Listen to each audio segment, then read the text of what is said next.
Hello everyone, welcome back. My name is Judy Matuski and I'm a registered dietitian and culinary nutritionist. So welcome to everybody who's joining live and to anyone who's watching this as a recording. I'm happy to have you here. My goal is to really get you some easy, simple recipes so that everyone can feel confident cooking healthy in the kitchen. They're really pretty much no fuss, and the goal is to have them with at least 5 ingredients or less. So thanks for joining, and we are all about basil today. So we're gonna spend the next 10-15 minutes talking about how to make a quick and easy pesto, if that's not something that you've done before.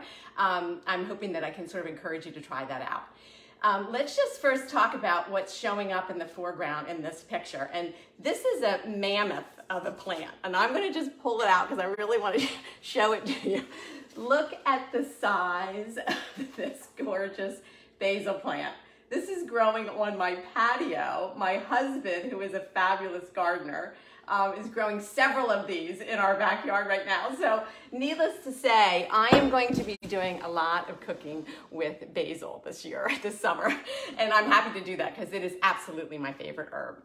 So we're gonna go ahead and get started. And we are cooking pesto, or assembling it. Basically, we're not really cooking, we're just gonna assemble some ingredients. So let's talk a little bit about what's traditional in pesto. And traditionally, it's obviously basil. We've got good olive oil. We're gonna use certainly garlic and Parmesan cheese. And then we're also gonna use, traditionally it's pine nuts. And quite frankly, I don't cook a lot with pine nuts. I just don't use them. So I always have walnuts and I always have pistachios on hand. So today I'm gonna make them with walnuts. Make this with walnuts. You certainly could substitute another nut, but that's the tradition for it. It's really, pesto was sort of originated in Genoa, a city in Italy.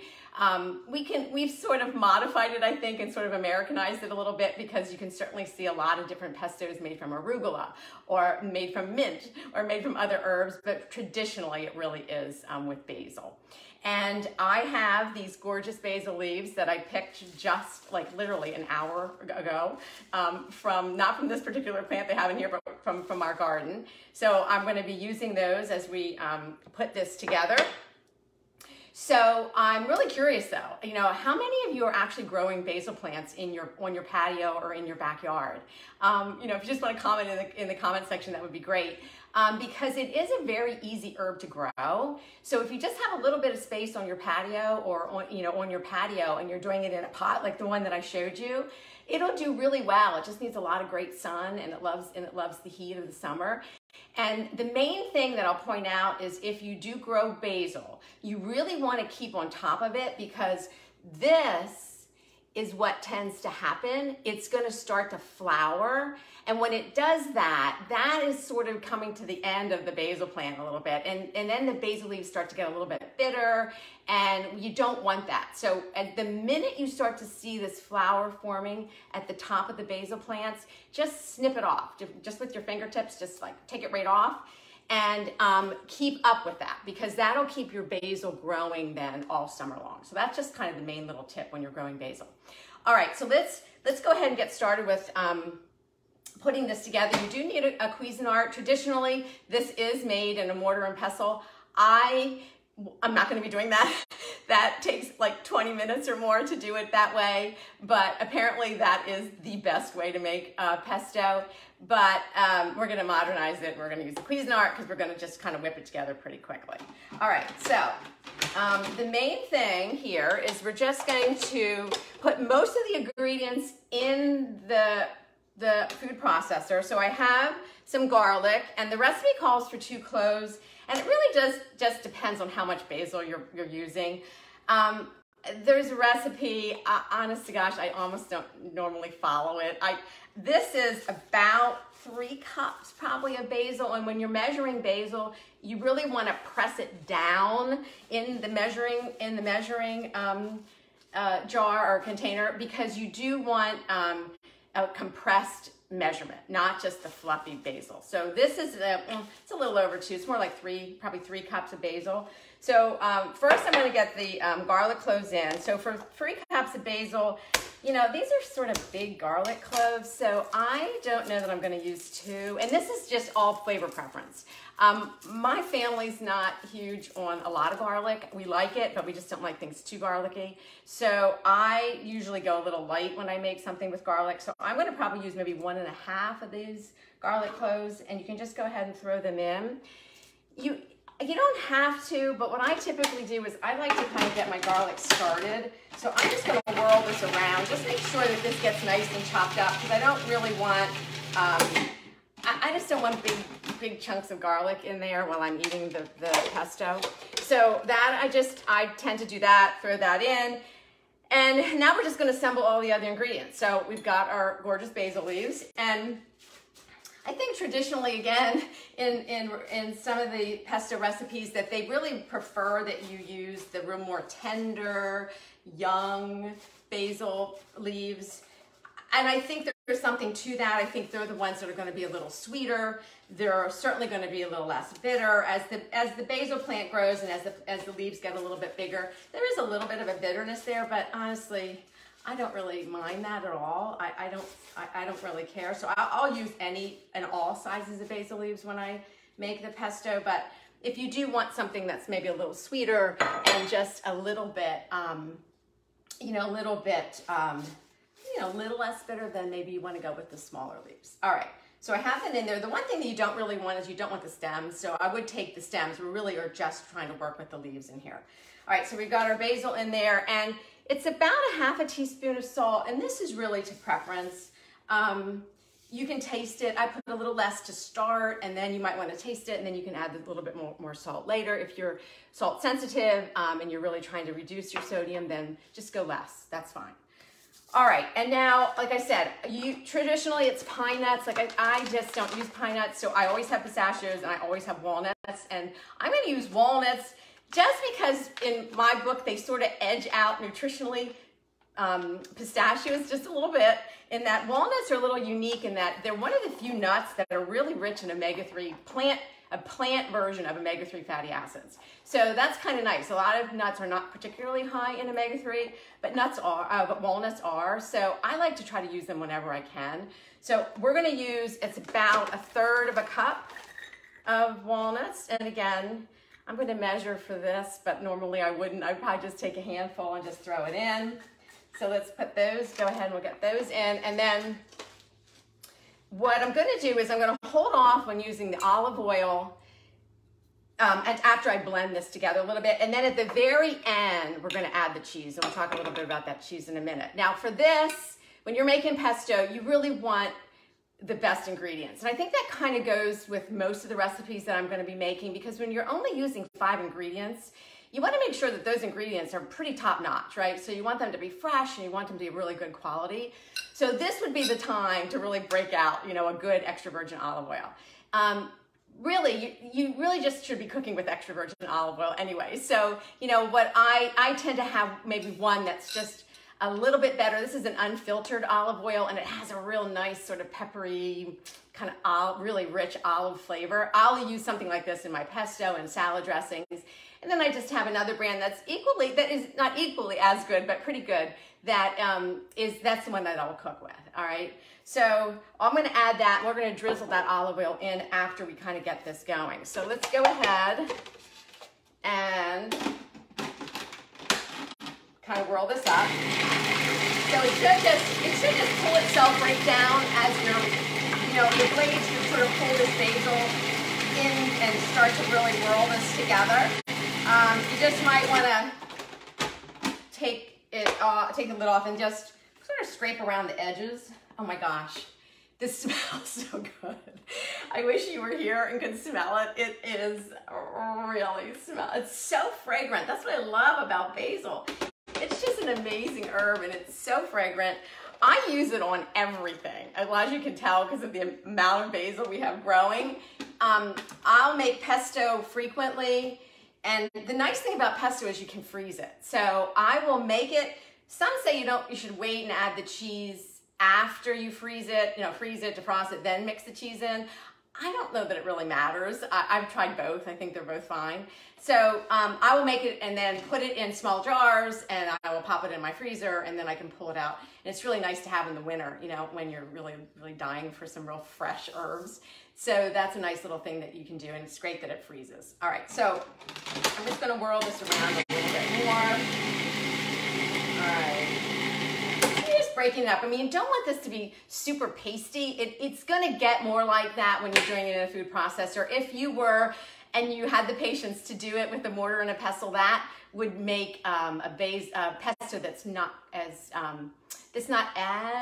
you know, pasty or whipped together. It'll have a little more texture to it, but so you don't have to go overboard. All right, so we've got what we really want in here, and I'll just show this to you in the camera. So this is before we were adding the olive oil. Let's put that back on. And now I'm going to drizzle in the olive oil. And again, the amount is going to really depend on, the amount of olive oil is going to really depend on the amount of basil leaves that you're using.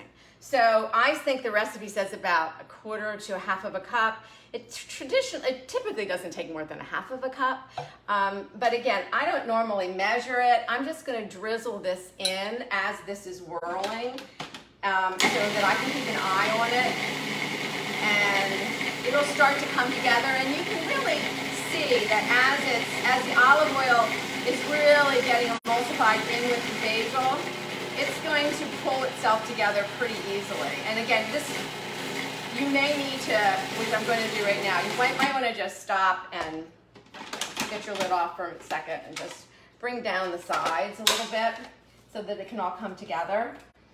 And I love to have pesto on hand in the refrigerator because it is just one of those great little sauces to sort of have in your back pocket that makes a very quick weeknight meal come together so easily. So if you just have some, you know, fish, or you have some chicken, or you know, your eggs, and you're just trying to put a meal together, when you add pesto at the end, it really just elevates that meal, and it really makes that weeknight dinner, you know, just a little bit more special. So it's really nice to have different types of sauces on hand, and pesto being one of those. All right, so let's get this together. I'm just gonna add a little bit more olive oil. Just I can see, I just want it to be a little bit thinner.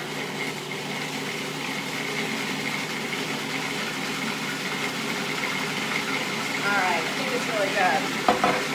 All right, so there we have it. I'm just gonna finish at the very end with a little bit of cheese. And again, 1/3 cup. You don't need a whole lot. I don't like it with a lot of cheese in it.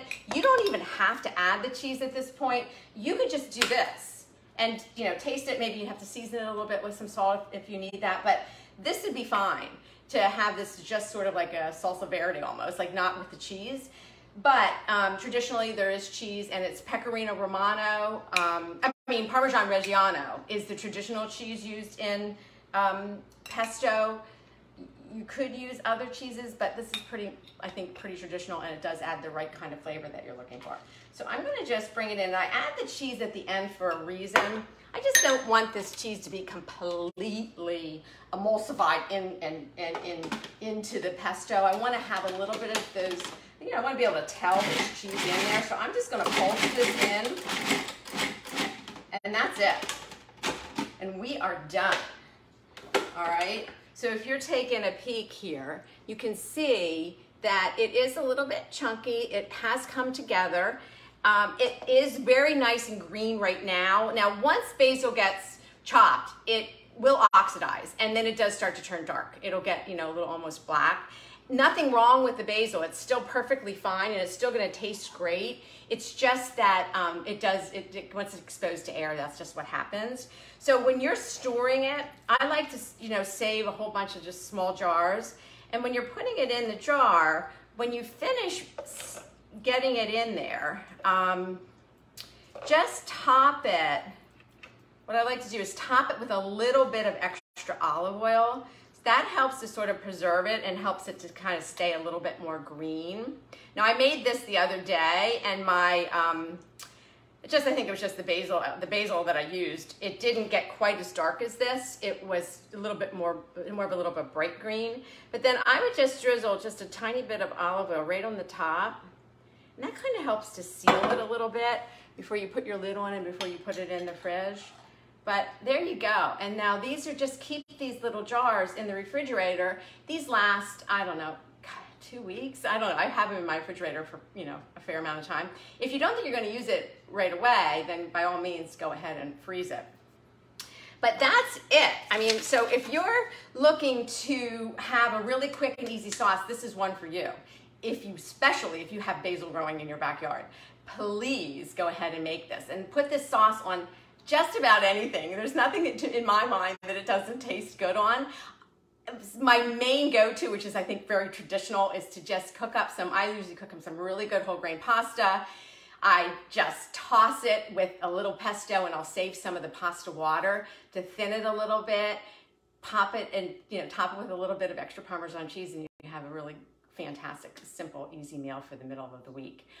I'm excited to announce that we have a new download up on our Athens Nutrition website. So if you haven't visited our site, we just put up a recipe bundle that you can download, and all of the recipes in that bundle are 5 ingredients or less.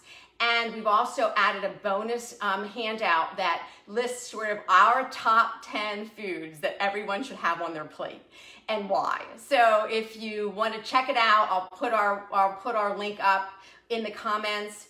If you have any comments, or if you have any suggestions of some meals or recipes that you would love me to present, I'd be happy to do that. Just let me know. Just, again, comment questions in the comments. I'm happy to answer those as well.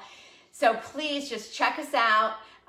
Check out our website if you want that download. I think you'll love it. It's a really nice one. It's several, it's a nice little packet of recipes. So do that, and just join us every Thursday. I'll be here next week. I'm trying to cook a little more seasonal with these recipes so that we're using things that are really in season right now. So today was basil. I think next week I'm going to do a little bit with kale. Some of us are probably kaled out at this point, but I have this fabulous go-to salad that we make all the time, and I think you'll love it. So we might be doing that next week. All right, everyone take care. Enjoy your kitchen and cooking, and just, whip together some healthy meals, but make it fun and make it easy. All right, have a great week. Bye-bye.